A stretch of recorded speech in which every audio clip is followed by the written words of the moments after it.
Whenever people ask me what my favourite part of our New Zealand trip was, I always struggle to answer, but I think we saved the best till last, and that's exactly where we're going today. We travelled in the shoulder season in October 2025, just as businesses were starting to open for the summer.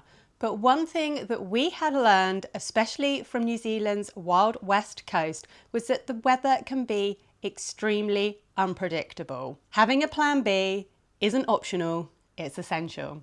We left Punakaiki and headed off on yet another long drive.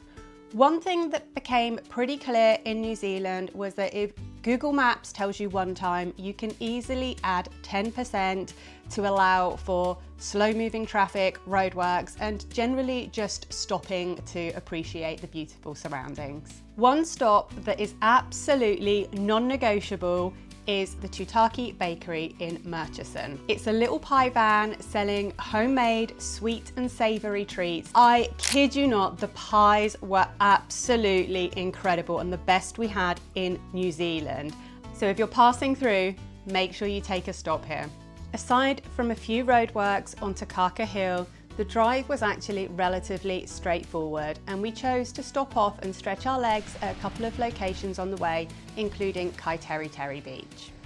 We had originally considered staying in Kaiteriteri, but we actually chose to stay closer to the locations that we really wanted to visit, such as Wharariki Beach and the west side of the Abel Tasman National Park. There is a campground right on the beach, and with that comes obviously more tourists, and I think we genuinely made the right decision by staying the other side of the Takaka Hill in Pohara. We also took a short detour to another beach to see Split Apple Rock, and you can see from the footage that I'm putting up now that it was absolutely stunning. After a short walk through woodland and down a few steps, you arrive at this wonderful golden sand beach with crystal clear water and hardly another person around. I've never been to Thailand, but it felt like what I'd imagine a tropical beach to look like. It was a slight detour, but it was absolutely worth it. That evening, we checked into Ratanui Lodge in Pohara, and it was easily one of the best places we stayed during the entire trip. The rooms weren't huge, but they were immaculate, and the staff really went out of their way to make our trip. The breakfast was phenomenal. It had an a la carte menu, and yes, they served barista coffee for breakfast as well, so that meant I got my oat milk flat white. And the pancakes, they were to die for. And we even had dinner there one night, and that was absolutely spot on as well. Just across the road from the hotel is Pohara Beach, and this is probably the one that surprised me the most, because out of all the research I had done in the area, it's the one that I hadn't really heard of. And it was such an expansive beach and a beautiful place to catch a sunset. I would say it became my second favourite beach of the entire trip, and my favourite beach is coming up shortly. One recommendation that the hotel staff gave us was to visit Wainui Falls, which is actually tucked just inside the Abel Tasman National Park. This was actually the only time we did step foot inside the official national park, and if we were to go back, I 100% want to spend more time tramping around the national park and getting to see even more of its beauty. The weather that morning was absolutely horrendous, and we did sit in the car for a little bit wondering whether we should get out, but we decided we'd come all this way and we weren't going to waste the whole day just sitting indoors. So we just got on with it and we embraced it. And honestly, within minutes, we completely forgot how wet we were. The walk takes you through beautiful rainforest scenery with rivers, suspension bridges, and the sound of water everywhere. There was one small section where the track had been washed away slightly, but nothing too difficult. But as always, just make sure that you are wearing suitable footwear and you don't attempt anything you don't feel comfortable with. The waterfall itself was spectacular. Like so many waterfalls in New Zealand, it didn't disappoint. After drying off in the hotel, we headed off for what would become one of the true highlights of our entire trip, Wharariki Beach. The walk takes you through farmland, woodland and open countryside before eventually opening onto one of the most spectacular beaches we've ever seen. If it looks familiar, that's because many people will recognise it from the famous Windows wallpaper, but that wasn't even the best part. As we explored the beach, I noticed a group of people gathered around something, and curious, I walked over to see what it is they could be looking at.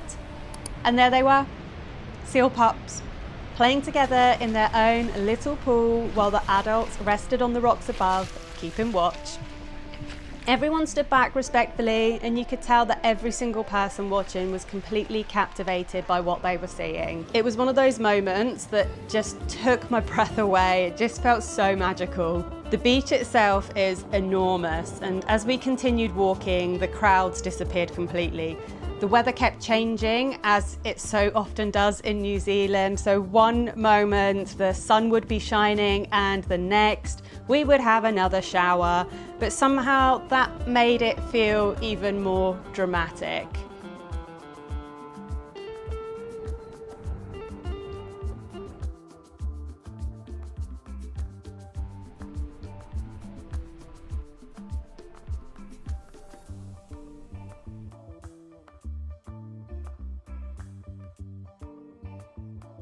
On our way back to the hotel, we had a brief stop off at Waikoropupū Springs, otherwise known as Pupu Springs, and it has some of the clearest fresh water in the entire world. The camera just doesn't do it justice, and it's really hard to see genuinely how deep you can see into that water. It's also an incredibly important sacred site in Maori culture, and I'd strongly recommend taking the time to read the information boards before visiting the springs themselves. Understanding the cultural significance adds so much more to the experience. Next to the car park is a very well-maintained track which takes you all the way through to the springs. It's a very, very peaceful location, and as you're walking through the trees, you can hear the sound of the spring water running.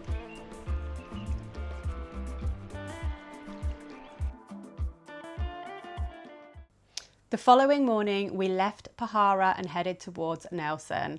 After we'd made it through the Takaka Hill roadworks, we made a very beautiful stop at Hawke's Lookout.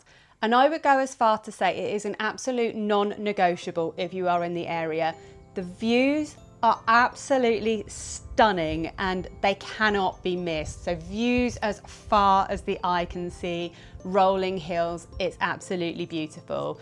It's a very short walk, only about a 10-minute walk to the viewpoint from the car park. From there, we continued on to Mapua Wharf, which overlooks Rabbit Island. It was actually my birthday, so we stopped for some lunch in a waterfront restaurant. And naturally, I had to get myself a coffee from Rabbit Island Coffee.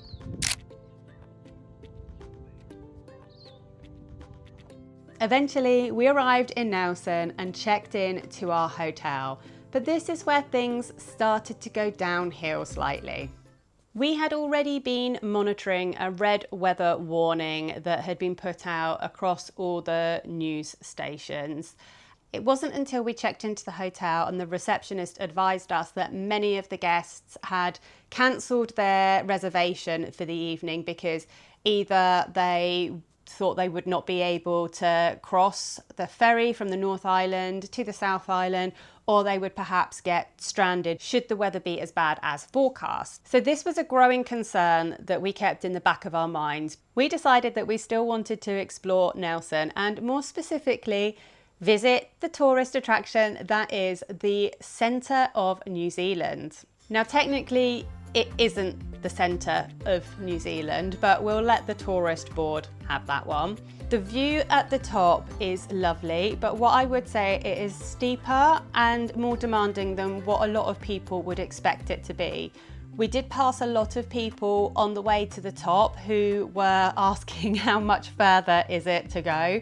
And it's quite a wooded, windy path to the top as well, so you can't really see any of the views as you are climbing to the top of that viewpoint. So for us, having already visited places like Hawk's Lookout, I would say it wasn't really worth it, and we only really done it because of that centre of New Zealand appeal and as a tourist wanting to tick that box. So if you are planning to visit Nelson and the centre of New Zealand walk is on your list, do a little bit more research into whether that's the right viewpoint for you. And if the visibility isn't great, I would probably advise to skip it altogether, because if you put that much effort into your walk and you get to the top and you can't see anything, you will be very disappointed. Now, as for Nelson itself, it was the only place on our entire trip where we felt slightly uneasy.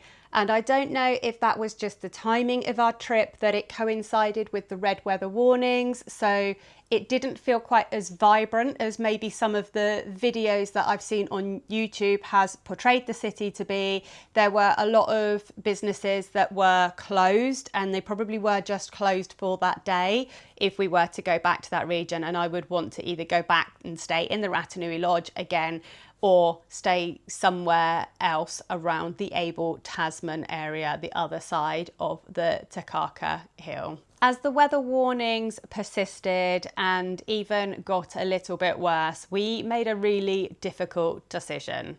Rather than stay the night in the hotel we'd already checked into and then travel on to Kaikoura the next day, we chose to just head straight back to Christchurch, where we would be flying out from in a few days' time. The main reason we done this is because the previous week there were wildfires around Kaikoura, and there'd also been quite significant rainfall. So a lot of the roads had already closed because a lot of trees had fallen down, there's a lot of debris on the road.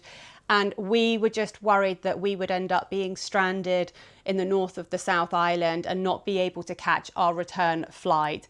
If the route that we were taking back to Christchurch had closed, I'm not quite sure what we would do, because we still had the car that we had to return to Christchurch, but perhaps we could have considered flying out of Nelson into Christchurch and then onwards back to London. But we thought we would take the situation into our own hands and we would just call around a couple of hotels. We did find somewhere with availability, but just a warning, if things go wrong on your trip and you do need to change your itinerary, chances are prices will inflate with the demand. So a lot of the airlines had grounded their flights, which meant flight crews needed a hotel in Christchurch city centre. So of course the prices, I would say, probably quadrupled from when we were first there at the beginning of our trip. So around 7 o'clock on that evening, we packed the car and we embarked on a 6-hour trip. When we stopped in Blenheim, there were emergency sirens going off as firefighters prepared for the real possibility that the wildfires of the past couple of days may reignite. And later, as we drove through Kaikoura, there was the smell of the lingering smoke from where the wildfires had been taken place. And that was definitely quite a surreal experience, knowing that we were meant to be staying in that area. By the time we reached Christchurch, it was 1 o'clock in the morning and we were exhausted. So we checked in to our hotel and we decided that the next morning we were just going to give ourselves a lie-in and recover, and then we were going to celebrate my birthday properly, because let's face it, driving 6 hours in the dark and stressing about a red weather warning is not the way you want to spend your birthday. So I gave myself another birthday. It actually worked out really well to spend the last few days in Christchurch, because it's a city that we fell in love with during our first few days of the trip. Although this is the final episode in the New Zealand series, I do plan to create a recap video where I discuss in a bit more detail the route we took, some of our favourite places, where to eat, and just some generic tips that I hope you will find useful. And despite everything, I can honestly say that I have absolutely zero regrets about the itinerary that we planned, even though it was very fast paced. And there were definitely some areas that we wished we could have stayed longer, and there were other areas that we didn't enjoy quite as much as we had hoped to. There are definitely some places that we would still like to visit, such as Aoraki Mount Cook and the Hooker Valley Track. We just knew with 3 weeks we didn't have enough time to really do it justice. We are hoping to return to New Zealand in 2027 and hopefully in the winter, so we get to check out some of the Kiwi ski fields. So if you do have any recommendations for places that we should definitely visit on the North Island, as well as some other areas on the South Island that you think we should go back to and check it out again, please do let me know in the comments. In the meantime, there will be a ton of Canada content coming your way, followed by a road trip in Ireland. And then there will be lots of local adventures from my home county of Dorset in the south of the UK. I genuinely appreciate everybody who's followed this series, and I hope you continue to enjoy watching my YouTube skills and my channel grow. And finally, I wanted to say a huge thank you to New Zealand. The landscapes, the people, the food, you're incredible, and the trip will go down as one of the most special memories that I can hold in my heart. So thank you, New Zealand. I cannot wait to come back. Thank you so much for watching, and I'll see you all in the next one.